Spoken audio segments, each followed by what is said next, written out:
Ayer, Domingo de Ramos, comenzó para los cristianos la Semana Santa, una semana en la que se conmemora la pasión, la muerte y la resurrección de Jesús de Nazaret, una figura histórica que para 2.000 millones de personas creen que además es el Hijo de Dios. Hoy hablaremos con expertos, discutirán entre ellos para dilucidar algo que solamente es creíble desde la perspectiva de la fe. Bienvenidos a Millennium, bienvenidos a este programa de Semana Santa.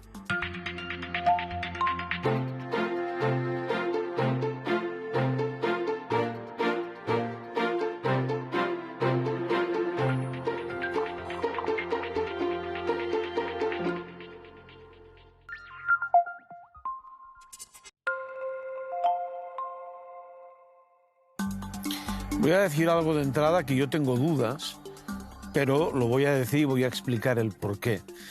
Hasta los 30 años, Jesús de Nazaret existió, fue un carpintero que vivía en Cafarnaúm, hasta que decidió empezar una carrera pública de 3 años que ha cambiado el mundo, o cambió el mundo para siempre.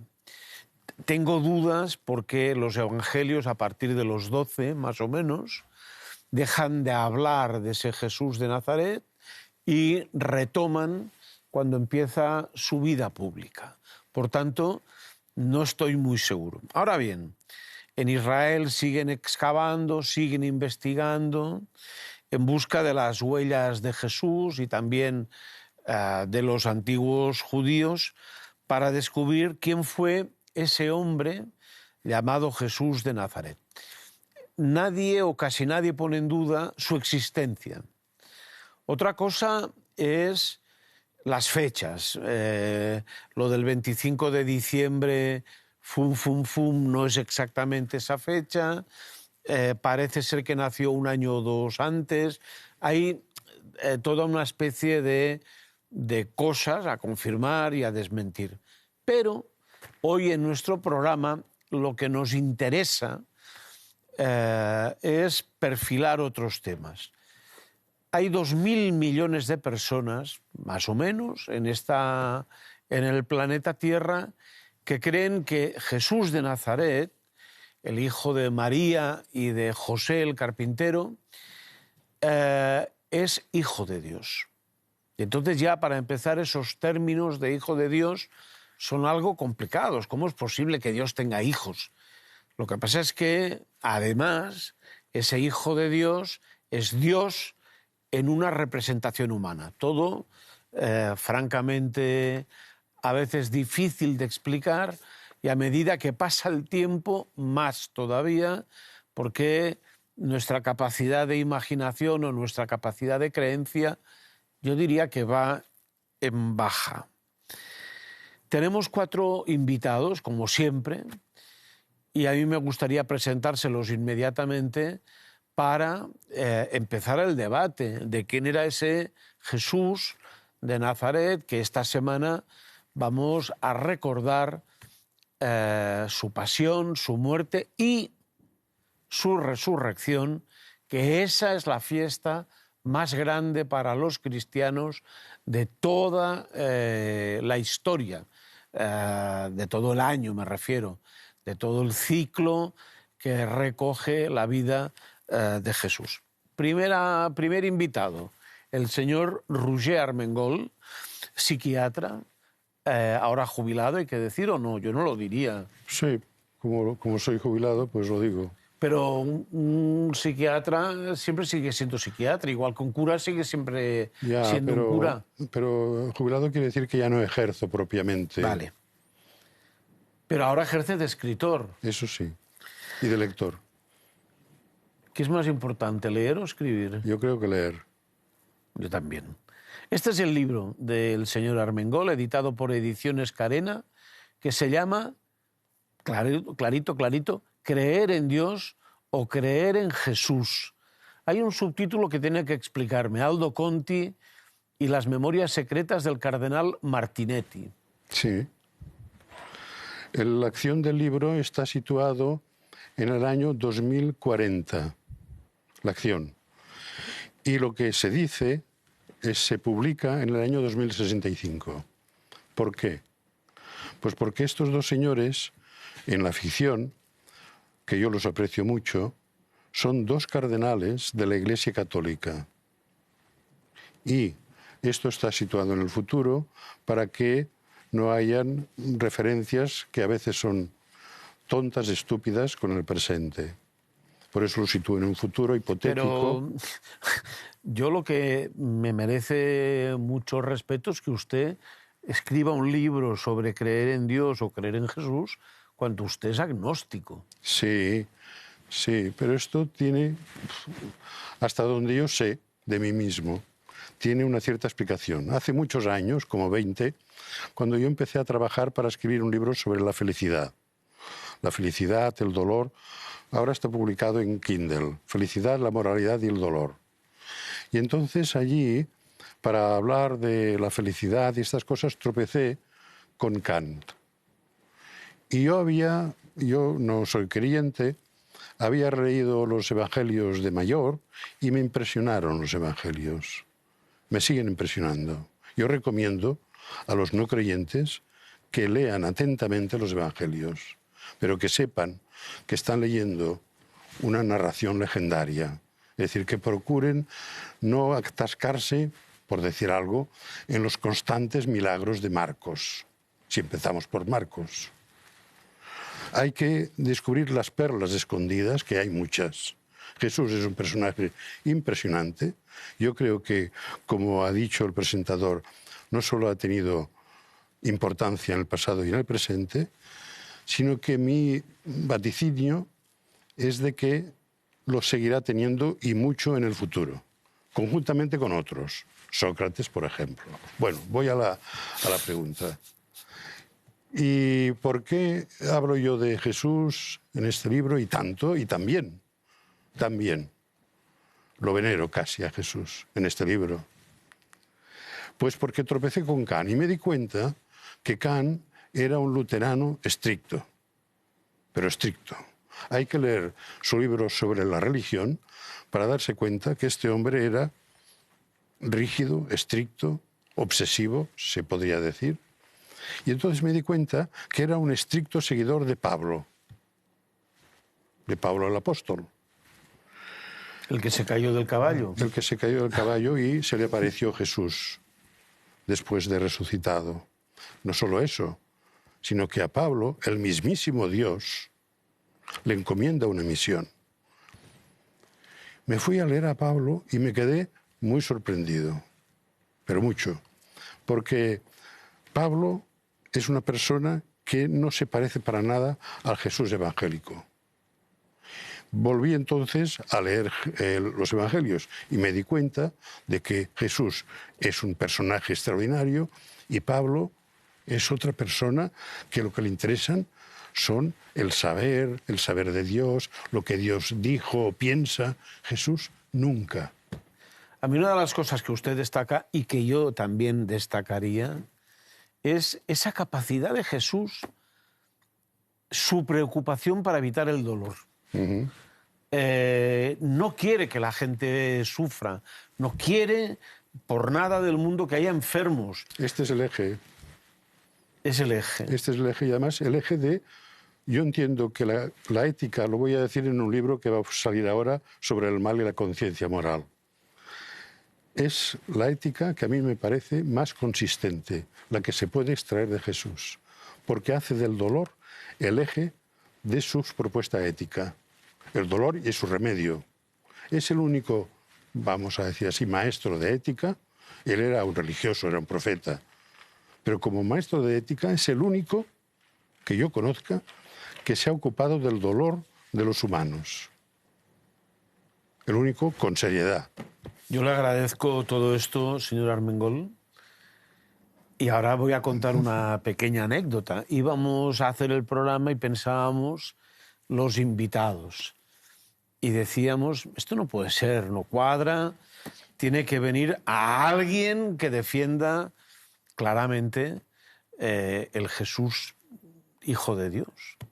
Porque No digo que los demás no lo vayan a defender, pero aparentemente igual no lo hacen.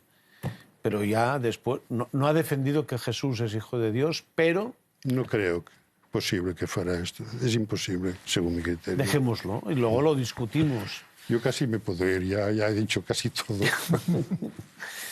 Tenemos aquí a don Gabino Uribarri, sacerdote de la Compañía de Jesús, doctor en teología, director de la Revista de Estudios Eclesiásticos de la Universidad Pontificia de Comillas, miembro de la Comisión Teológica Internacional por nombramiento del Papa Francisco. Ahora podríamos hacer una broma y decir que como ustedes eran colegas antes de que fuese Papa, pues por eso le llamó. No, es broma. El Papa firma la lista que le dan en este tipo de nombramientos. ¿Pero ustedes se conocían o no? Nada, no. El Papa había estado en Argentina, no había salido mucho de Argentina, aunque hizo lo que se llama la tercera aprobación, que es una parte final nuestra de la formación. La hizo en Alcalá, pero cuando él la hizo en Alcalá yo no había entrado en la compañía, entonces yo no le conocía de nada. Y para el nombramiento esto, bueno, aunque mi padre estaba emocionado porque pensaba que el Papa directamente había pensado en mí, pero vamos, esto no funciona así, sino que le pasan una lista y él pone la firma. Él es el autor de este libro de tapas verdes, editado por Sal Terre, La mística de Jesús, desafío y propuesta. Yo le preguntaría si es distinguible el Jesús divino del Jesús humano. Yo creo que en el estudio se puede hacer esa diferencia, pero que la realidad de la persona, por lo menos desde mi punto de vista, es la misma. O sea que metodológicamente en el estudio, y de hecho se hace, y toda la investigación histórica sobre Jesús parte de esta base de prescindir de la fe para ver desde el punto de vista de las fuentes que tenemos, qué fiabilidad tienen, si son buenas, si son malas, si son coincidentes, si se repiten, si hay otros testimonios fuera de los evangelios, otras fuentes que tengamos cercanas para situar y ubicar en la época. Entonces, desde el punto de vista del estudio, sí se puede hacer un estudio, y de hecho hay muchos, prescindiendo de la fe. Desde el punto de vista del creyente, la figura de Jesús es la misma. En la visión de la fe se ve al Jesús humano y simultáneamente se ve al Jesús divino en este Jesús terreno, en este Jesús de Nazaret. Entonces, desde mi punto de vista, son el mismo. Me cuesta, ¿eh? Bueno, a usted le cuesta y a mucha gente le cuesta. Yo creo que se puede intentar dar razón, pero evidentemente hay un salto en la fe. Hay un salto en la fe para el cual la resurrección ocupa un puesto muy importante, ¿no? Hay gente que dice que la cristología, la comprensión de la persona de Jesús, tiene como dos grandes impulsos: el ministerio terreno de Jesús, su vida pública, sus acciones, sus enseñanzas, pero luego también es muy importante la convicción de la primitiva comunidad de que este Jesús que ha muerto en la cruz ahora está vivo, ha resucitado y es capaz de transmitir esta vida nueva a sus discípulos, a sus seguidores. Entonces, cuando entramos, digamos, a tratar de dar razón de qué lógica puede haber o cómo se hizo para llegar a esta afirmación en la génesis de la cristología, cómo se pasó de Jesús de Nazaret, bueno, pues que hablaba como un maestro, contaba parábolas, tenía discípulos, seguidores, tuvo un conflicto, le mataron, y cómo se da ahí un paso cualitativo. Me parece que la resurrección ahí es muy importante. Gracias por venir y gracias por explicarnos. Espero, he visto que el señor Armengol atendía claramente a lo que estaba usted diciendo. Yo no sé si luego discutirán mucho o no. Antes presentaré al señor Antonio Piñero, catedrático de Filología Griega de la Complutense en Madrid, investigador y divulgador del cristianismo primitivo. Tiene una gran producción literaria sobre los evangelios y la vida de Jesús, y su visión está resumida en este libro editado por Adalid, que se llama El Jesús que yo conozco. porque es diferente esa visión suya de las que hay en las películas y en los libros. He dicho mal lo de las películas porque en las películas nos ponen a un Jesús con barba, normalmente con facciones poco palestinas, sino más bien blancas, con, ¿cómo se llama?, entre algodones y nubes y esas cosas tan edulcoradas. Bueno, está bien esa observación. Yo he dicho el Jesús que yo conozco porque trabajando en la universidad y queriendo adoptar, digamos, una postura absolutamente científica, lo primero que aprendes hoy, y un poquito, pero lo consolidas a lo largo de toda la vida, es que el historiador ha de ser humilde, y sobre todo el historiador de la antigüedad. Tenemos fuentes muy escasas para lo que quisiéramos. Tenemos delante de nosotros como un rompecabezas enorme, que a lo mejor tiene 1000 piezas, y a nuestra disposición hay solamente 100, si llega, y encima no nos han dado el dibujo. Por lo tanto, la postura del historiador, y por eso digo el que yo conozco, ha de ser modesta y decir, a mí me parece que conforme al estudio honesto, la figura de Jesús es esta y no otra. Pero si ahora aparece un nuevo documento, o sea, alguno de los que están aquí, o un libro que yo leo, y me da unas nuevas razones, pues yo cambio mi idea, adopto la de otro y modifico mi visión. Y ese libro, El Jesús que yo conozco, es el producto de una entrevista de un académico de la Universidad Nacional Autónoma de México, que es muy buena universidad, que además es el director de una editorial, y se va a publicar, se ha publicado ya en España, ahora se publica en marzo en México, y es una entrevista que él me ha hecho, que me dijo que tiene que ser totalmente sincera durante 2 años y medio. No nos conocemos, nos hemos intercambiado cientos de correos electrónicos y lo que me ha hecho han sido aproximadamente 90 y tantas preguntas, casi 100, sobre Jesús. Y yo le he dicho sinceramente lo que es el resultado de toda una vida de trabajo. Yo llevo 45 años trabajando sobre el Nuevo Testamento. Debo decir que no es una tarea fácil, que aproximadamente de esos 45 años tienes que pasarte 15, quizás 20, estudiando la historia, las lenguas, que hay que saber latín, griego, hebreo, arameo, que si haces Nuevo Testamento tienes que estudiar otras lenguas medio orientales, que tienes que estudiar toda la bibliografía que está en inglés, francés, alemán. Es decir, tienes muchos años de preparación y al cabo de 20 años empiezas a ver un poco. Pero la figura de Jesús y las fuentes en sí la figura en sí es tan compleja como la de todo hombre grande, que tiene múltiples facetas. Y luego las fuentes son tan difíciles a veces de interpretar que empiezas a ver cómo es Jesús verdaderamente cuando se te abren los ojos de la inteligencia y ya eres un poquito mayor. No es que evoluciones mucho, tienes una idea germinal. Pero dime un titular de cómo es su Jesús. Mi Jesús es ante todo un profeta, y en eso coincido fundamentalmente. Es un profeta, y además un profeta que predica exclusivamente la venida inmediata del reino de Dios a la tierra de Israel. Y por lo tanto está de acuerdo con los otros profetas, y ese reino es una mezcla de bienes materiales y espirituales. Y lo que es más tremendo, ese Jesús, al predicar el reino de Dios, automáticamente, aunque fuera un profeta estrictamente religioso, quiera o no quiera, se pone en un plano político, porque el reino de Dios no permite que Tiberio gobierne en Israel, ni Poncio Pilato, ni unos cuantos sumos sacerdotes o sacerdotes corruptos. Es decir, aunque fuera un profeta eminentemente religioso, quiérase o no, se transforma en una figura política. Ese es mi Jesús. Muy bien. Política y religión en el siglo I de Israel van íntimamente unidas. Ahora también. Y ahora también. Pero ahora se intentan distinguir. Y antes no.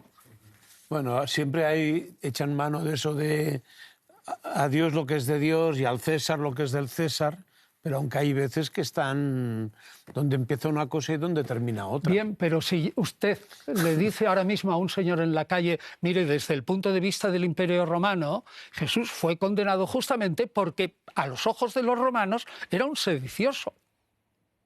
Ojo, un sedicioso no hizo ningún acto propiamente de rebelión, que ya estamos discutiendo, pero un sedicioso es aquel que se opone al gobierno político. Repito, para Jesús ni Tiberio, ni Poncio Pilato, ni Anás ni Caifás podían entrar en el reino de Dios si no cambiaban radicalmente.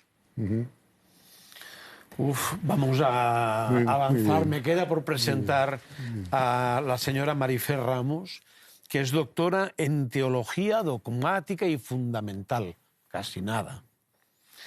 Laica, madre de familia, profesora de religión, directora de ejercicios espirituales y retiros, divulgadora de los mensajes del Evangelio actualizados a los tiempos, coautora de diversos libros.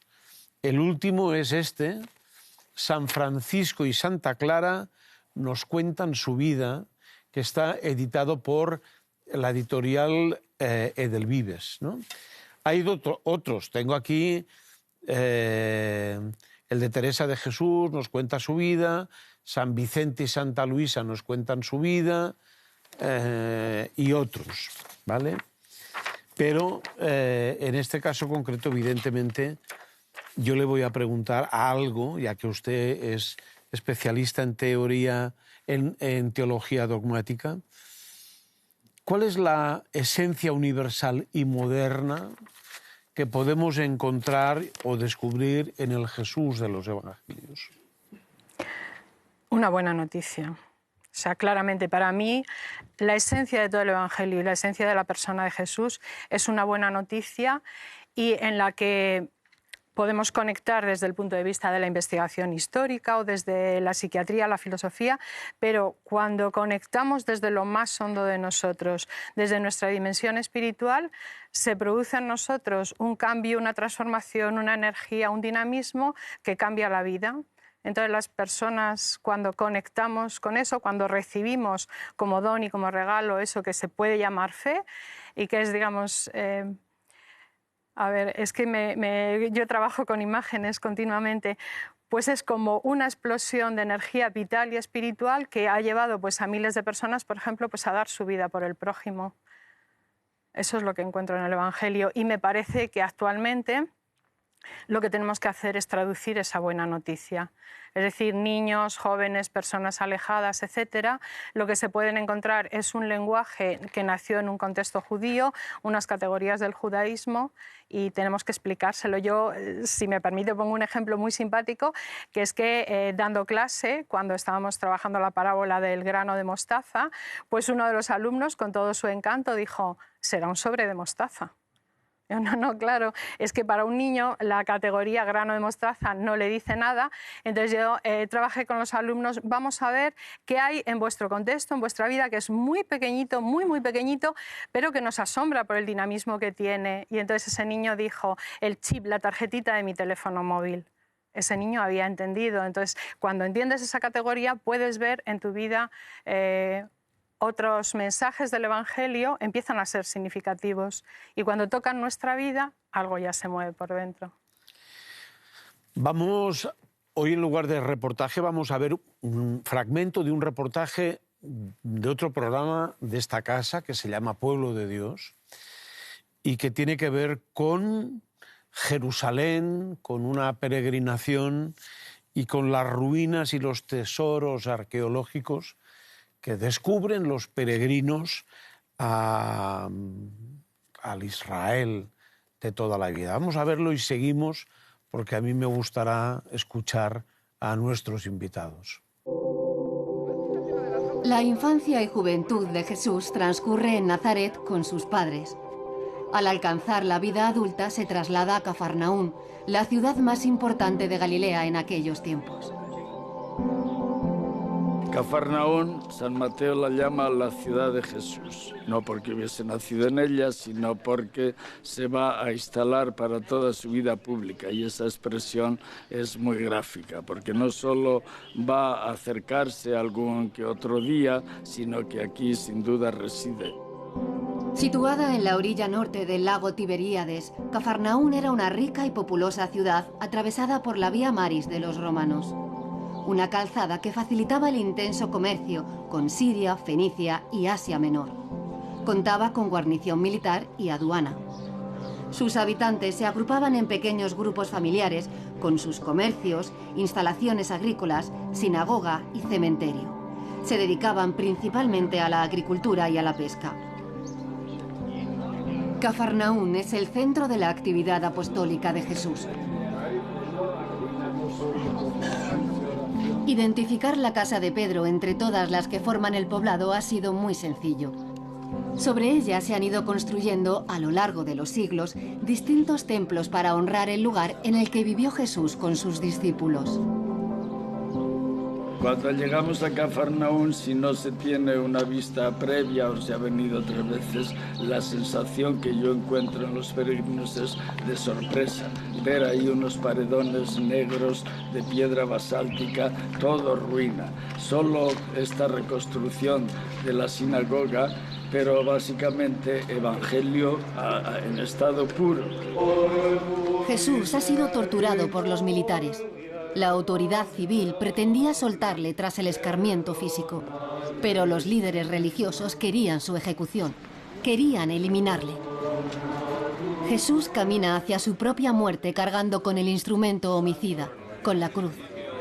El escenario del Vía Crucis permanece sustancialmente fiel a la primitiva geografía del recorrido. La ciudad se va despertando. Los coches comparten el recorrido con los devotos cristianos en las primeras estaciones. Los puestos del mercado comienzan a preparar la mercancía para una nueva jornada, ajenos al recuerdo del dolor que sufrió el Hijo de Dios. Las estrechas callejas se van llenando con la presencia espiritual de Cristo.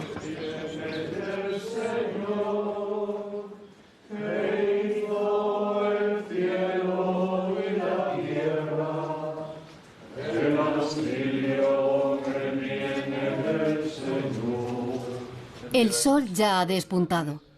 El grupo recorre las últimas estaciones en los exteriores del Santo Sepulcro, en la zona donde viven los cristianos coptos etíopes. Jesús es crucificado.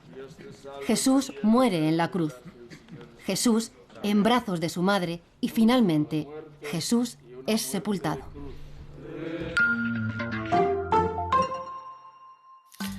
Puedo decir como inicio de debate que Jesús era un judío más, punto, y que cómo se notaba que ese judío más, punto, podía ser hijo de Dios.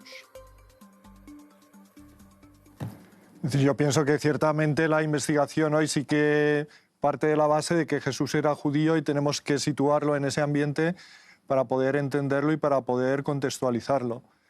Pero desde luego a mí lo que me llama muy poderosamente la atención es que ahí situado Jesús empieza a tener una serie de acciones que tienden a romper o a poner en cuestión este marco judío en el que él se mueve y empieza a tener una serie de comportamientos que sí que van lanzando la pregunta sobre este personaje, quién es, qué pretende, hasta dónde nos va a llevar. Por ejemplo, la llamada al seguimiento que él hace, que no invoca a otra autoridad, sino solamente él mismo. La crítica tan fuerte que hace al templo, con la expulsión de los mercaderes y los cambistas. Una enseñanza en parábolas, que no es apelando a la ley. Entonces tenemos distintos elementos donde Jesús es un judío, pero es un judío que empieza a tener unas características y un comportamiento y como una pretensión que ya empieza a cuestionar y empieza como a romper o a ensanchar las cuestiones más clásicas dentro del judaísmo, sobre todo, por ejemplo, la crítica a la ley, la crítica al templo, que son las dos grandes instituciones religiosas de esta época. Entonces Jesús, digamos, que dice que tiene como un mensaje cierto sentido contrapuesto y que él se considera capaz de decir que este mensaje es mejor que el que viene de la tradición anterior. No sé si estaría muy de acuerdo, Gabino, contigo en el sentido de que sí, has enmarcado muy bien a Jesús dentro del judaísmo. El problema es que si lo enmarcamos de verdad, históricamente dentro del judaísmo, primero nos encontramos con que no hay ninguna doctrina de Jesús que no se haya dicho o no hubiera sido dicho antes por los profetas o incluso por los rabinos contemporáneos o posteriores. Y segundo, si lo enmarcas a Jesús realmente en el judaísmo, tienes que sacar la conclusión de que Jesús no fue un cristiano. Claro, si Jesús es un judío, estrictamente judío, no fue un cristiano porque el cristianismo empieza después.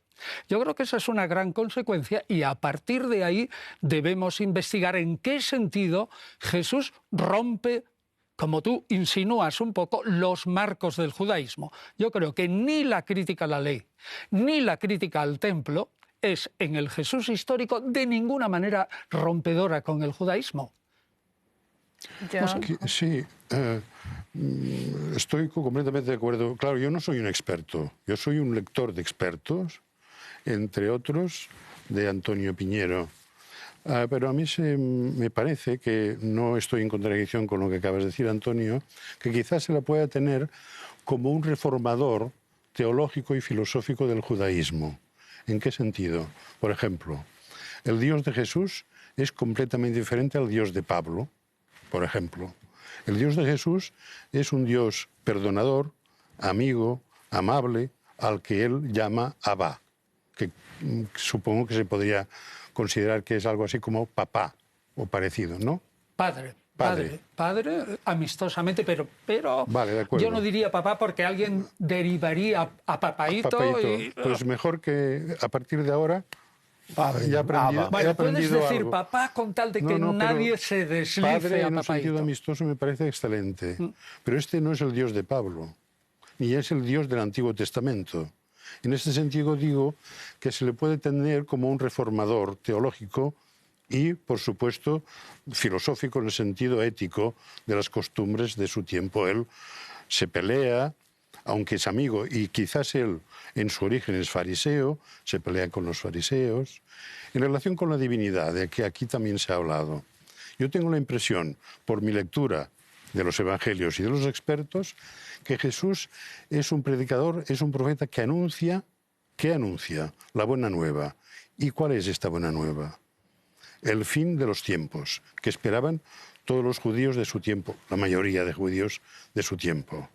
Es decir, anuncia el fin de los tiempos, la venida del reino, donde se acabará el dolor, Satanás queda destruido para siempre, y a partir de aquel momento los humanos y los resucitados vivirán perfectamente durante 1000 años quizá en esta tierra. Y Jesús, no Jesús, sino Mesías, el enviado de Dios, vendrá a reinar sobre todos. Yo creo que Jesús se limita a esto, a anunciar el fin de los tiempos. Él, por supuesto, no se cree Dios. Yo tengo la impresión, ahí discutimos con Antonio a veces, yo creo que él nunca se creyó Mesías, pero es que lo importante, yo creo, es advertir que para Pablo, el primero que escribe sobre Jesús, Jesús no es Dios para nada. Jesús es el Mesías para Pablo. Es un enviado de Dios, pero es un hombre. Es un hombre, esto es Pablo. Nunca dice, en los Hechos de los Apóstoles, el discurso de Pedro y el de Pablo repiten lo que dice Pablo en sus epístolas. Jesús, después de morir, fue exaltado y glorificado por Dios y es resucitado por Dios. Él no resucita, lo resucita Dios. Jesús no es Dios para Pablo y para los evangelistas tampoco. Juan da un paso más allá y diviniza a Jesús de una manera un poco curiosa. Pero, en fin, este es otro asunto. Pero la experiencia de filiación que tiene Jesús y que transmite, y la manera de vivir él, claramente se nota que tiene una ruptura con el judaísmo de su tiempo. Sí. Es decir, cuando toda la bendición es tener una esposa, unos hijos, unas tierras, etcétera, y él está itinerante, no tiene nada de aquello que es bendición, pudiéndolo haber tenido al alcance de su mano. Realmente está rompiendo con una manera de ser judío. Claro, él, por supuesto, no era cristiano, sin duda, eso no lo pone nadie en cuestión, pero está rompiendo con una manera de ser judío y, sin embargo, nos está abriendo a una dimensión de relación con Dios que es algo realmente nuevo. Sí. Pero, Marifé, ¿cómo sabes con tanta certeza que Jesús no estuvo casado, que Jesús rompe con el judaísmo? Por ejemplo, Jeremías no estuvo nunca casado, es uno de los ídolos judíos. Algunos esenios superjudíos no estaban casados. No me digas que Jeremías rompió con el judaísmo porque no se casó, llevó una vida itinerante. No me diga que algunos esenios que no están casados rompen con el judaísmo. Yo creo que la palabra romper tienes que medirlo un poco porque no creo que sea exacta. Yo creo que los numerosos escándalos que provoca Jesús tienen que ver con esa ruptura. La relación que él tiene con las mujeres, dejar que le acompañen y le sostengan con sus bienes, salvo que, digamos, nada es histórico y empezamos desde cero a poner en duda todo. Eso no es romper. Eso es, bueno, como ha dicho Rouget, un profeta que pertenece a su tiempo, que es un hombre inteligente, que tiene que llegar al pueblo, que sabe perfectamente que las mujeres son importantes, pero las utiliza como ayudantes. Ninguno de los 12 discípulos predilectos y que representan a las 12 tribus de Israel, eso está en Mateo 19, ninguno es una mujer. Son representantes de mujeres, son representantes de las tribus, claro. Y son varones. Así que realmente yo te digo que vuelvo a insistir que me encantaría muchísimo que matizaras lo de la palabra romper, porque si algo tuvo Jesús fue que quiso llevar su judaísmo hasta el final. La esperanza judía era la llegada del fin del mundo y del reino de Dios, y eso es totalmente judío. Como digas que rompe con el judaísmo, para mí, históricamente, estás poniendo a un Jesús que pertenece a la fe posterior y no a la historia. Sí, pero Jesús sí tiene la pretensión de que con él llega el reino. Y eso hay un punto de diferencia con los anteriores. Y también tiene una pretensión mesiánica de que él es el Mesías. Entonces, que el reino llega y que llega acompañado de su predicación y que llega acompañado de su ministerio, sí que me parece que es un punto que no está en los anteriores. Gavin. Y la suma de los distintos puntos característicos de Jesús, tú puedes decir, este punto estaba en otro, o este punto estaba en otro, pero la suma de los elementos que nosotros tenemos en Jesús, me parece que no estaba en otro. Los milagros que realiza, que se consideran históricos, con su poder, no invocando el poder de Dios, también tenemos milagros en el Antiguo Testamento, pero si tú vas sumando un elemento y otro, me parece que esa constelación, tal cual, el Abba tampoco está antes. Entonces hay una serie de elementos que son novedosos, que son podrían ser explicables, algunos dentro del judaísmo, y otros, en lo que yo entiendo, me parece que aquí hay una dinámica que lleva a desbordar. ¿Cómo lo cual plantea la pregunta... Perdón, creí que habías terminado. Perdón. Esto es lo último. Lo cual plantea la pregunta, ¿y este personaje quién es y de dónde brota esto? Pero vamos a ver, ¿cómo dices que un individuo que afirma los de esta generación son los que van a ver, y algunos no gustarán la muerte, son los que van a ver la venida del reino de Dios? Nadie sabe cuándo va a venir, ni siquiera el Hijo. Un Señor que dice, venga a nosotros tu reino, ¿cómo estás tan totalmente seguro que el reino llega con Jesús? El reino, si es judío, no llega estrictamente, sino después del juicio previo, el juicio final, y luego con el cambio de una tierra renovada, y en Israel se implanta el reino de Dios. Sí estoy de acuerdo contigo, y no con Rouget, que al menos al final de su vida Jesús sí se creyó el Mesías, y un Mesías rey de Israel. ¿Y por qué? Porque es muchísimo más fácil explicar la firme creencia que tenían los cristianos posteriores de que Jesús había sido confirmado en su papel del Mesías, si al menos Jesús al final de su vida trastocó un poco su concepción de profeta y se dejó llevar y pensó que era el Mesías. Si no admitiéramos, lo que tú y yo en eso estamos de acuerdo, tendríamos que decir que los cristianos primitivos inventaron el mesianismo de Jesús, y eso a mí me parece también muy difícil. O sea, en resumidas cuentas, volvería a lo mismo. No estamos seguros de que con Jesús llegara el reino. Lo que llegaron fueron los inicios. Sí, pero nosotros tenemos afirmaciones de presente y afirmaciones de futuro del reino. Y esto es una gran cruz. Sí. Tenemos una afirmación de presente nítida, una solo, en Lucas 17:21. El reino está ya entre vosotros. Pero ojo, toma el texto completo y ese está entre vosotros está dirigido a los fariseos, a sus enemigos, según los evangelios. ¿Cómo el reino va a estar entre los fariseos? Habrá que entenderlo de otro modo. Yo no soy... Bueno, o a sus beneficiarios de los milagros cuando realiza los exorcismos. Si yo expulso los demonios con el dedo de Dios, es que el reino de los cielos está en medio de vosotros, en un momento en una disputa de cómo hay que entender los exorcismos. ¿Ese es el reino espiritual que el cristianismo ha entendido después? No, ese reino no era el de Jesús. El reino de Jesús no era meramente espiritual. Roger quiere hablar, yo quiero decir una cosa, no sé si Marifé también. Bueno, si él tiene la palabra. Lo primero que deseo decir, y no me gusta decirlo, es que no estoy de acuerdo con Antonio, mi querido profesor, porque yo estoy convencido, cada uno está convencido de lo que puede, de que es muy difícil que Jesús, por lo que voy a decir a continuación, se creyera el Mesías, el Cristo de Dios.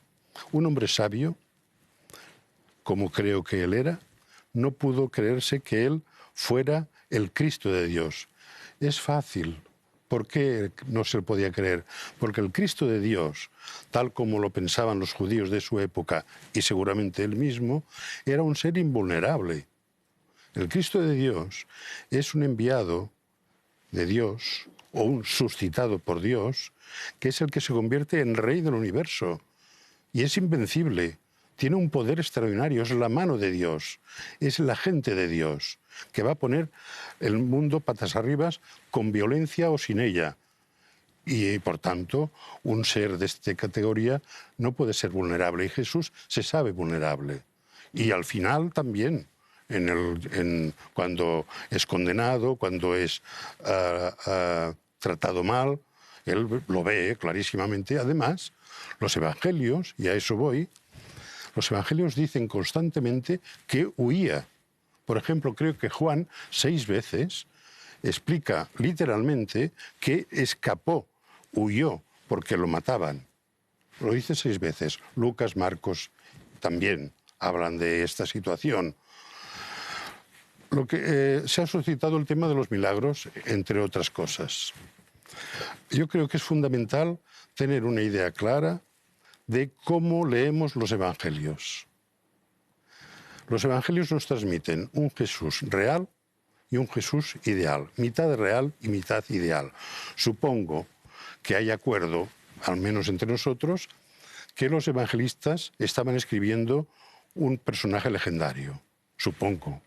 Por ejemplo, Mateo, que es muy exagerado, cuando muere Jesús, se abren los sepulcros y empiezan a resucitar los santos de Jerusalén que entran después vivos en Jerusalén. Una estrella que se para anunciar a los magos que el recién nacido está allí. La matanza de los inocentes. Es decir, es un creador de leyendas continuos, no solo Mateo, sino los demás evangelistas. Los milagros de Jesús no pueden ser históricos. Jesús resucitando muertos.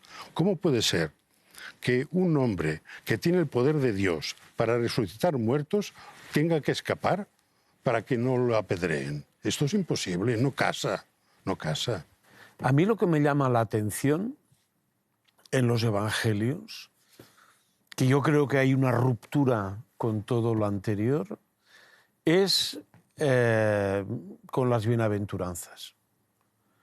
A partir de ese discurso, yo ahí sí que hay un cambio, un mensaje que quizás es la gran revolución que aporta Jesús al discurso. Ahora me dirás tú que no. No, Ramón, por la sencilla razón de que lo mismo que tú has dicho, que Abba no había aparecido nunca, y tenemos dos casos en Qumrán.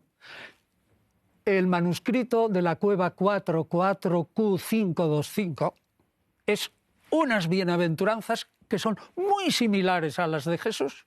Entonces, vuelvo a decir, si ahí hubo con las bienaventuranzas de Jesús un cambio radical que supera al judaísmo, también los esenios superaron al judaísmo, lo cual no creo que haya ningún científico que lo admita. Yo quería comentar una cosa. Mira, Mateo se dirige a los judíos y solo puede hablarle en categorías judías, es decir, ¿entendéis esto? Y ahora yo os quiero conducir, os quiero hablar de Jesús de Nazaret, merece la pena este seguimiento. En esas categorías el fuego era significativo. Sin embargo, para Mateo, para los judíos a los que se dirige. Sin embargo, Lucas se dirige a paganos, que no es una categoría para ellos. Sin embargo, por eso la misericordia, el amor universal, otras dimensiones tienen muchísima más fuerza. Yo creo, vamos, según lo has planteado, yo no estaría de acuerdo en absoluto. Sí, perdona. Supongo que sabes cuántas veces aparece el fuego eterno en el Antiguo Testamento. Pues no me dedico a contar eso, pero si me lo dices me encantará. Quiero decir que si no lo miro en Google. Estas cosas, yo creo, Sí. Que yo sepa, a lo mejor me equivoco. Una vez en Isaías y segunda vez en Judith, que es un libro que los judíos no aceptan como canónico, ni los protestantes tampoco. Es decir, en el Antiguo Testamento el fuego aparece siempre porque es Dios quien envía el fuego a la tierra, mata muchísimo. El Dios del Antiguo Testamento mata muchísimo. Y muchas veces con fuego. Muchas veces. Y salva también. Muchas veces. Bueno, y se hace presente también a través del fuego, es decir, es como un mensajero de Dios, una presencia de Dios. Pero que los que se condenen después de muertos van a sufrir el tormento del fuego, esto solo aparece una vez en Marcos y 5 veces en Mateo. Pero te digo que 0 en Lucas y 0 Por tanto, ¿con qué Jesús nos quedamos? Yo me quedo con el Jesús que no habla del fuego. Cada uno que se quede con el Jesús que quiera. Claro, y ¿vale? Yo en el siglo XXI Entonces, también dices, no se me ocurriría hablar. Me permite preguntarle al profesor. Tú dices que Mateo hablaba a los judíos y Lucas a los paganos. Sí. Yo esto lo entiendo por lo siguiente. Si se hubiera querido dirigir a los judíos, hubiera escrito en arameo o en hebreo. Y todos escriben en griego. No escriben para los judíos. Yo creo, pregunto a Antonio Piñero, No. ¿Mateo escribió para los judíos? No. Yo creo Escribe que no. en griego, escribe en todo caso para una comunidad judeo-cristiana helenizada, cuya lengua materna ya es el griego, en la que hay también paganos. Y él, Mateo, lo que hace es corregir a Pablo. Y ahora yo introduciría, a propósito del Jesús histórico, un dato.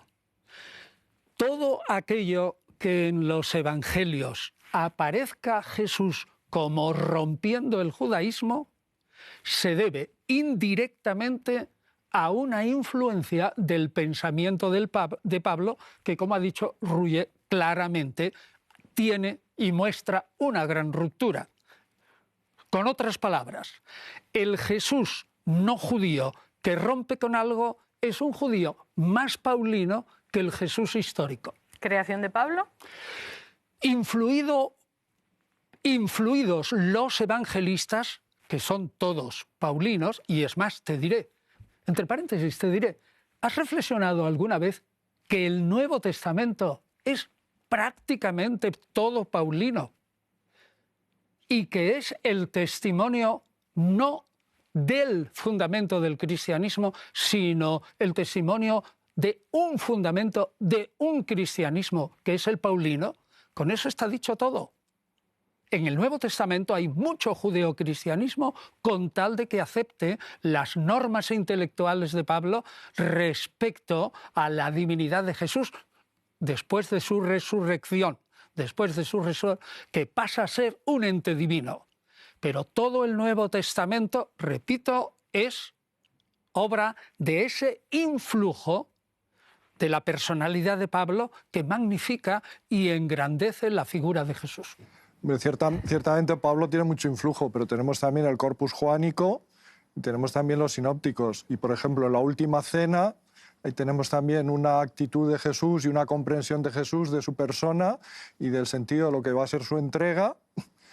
Y eso también me parece a mí que es una novedad. Eso es paulino entero. El primer relato de la Última Cena está en 1 Corintios. 1 Corintios, pero es una tradición que tiene un fondo histórico. No. Bueno, pues yo creo que no sí. Y no. Dice claramente Pablo, he recibido del Señor y no de ninguna tradición lo que yo os transmito. Exactamente lo que dice el principio del tratado Abot de la Mishnah, que Moisés recibió del Señor y lo transmite luego al final hasta la gran sinagoga.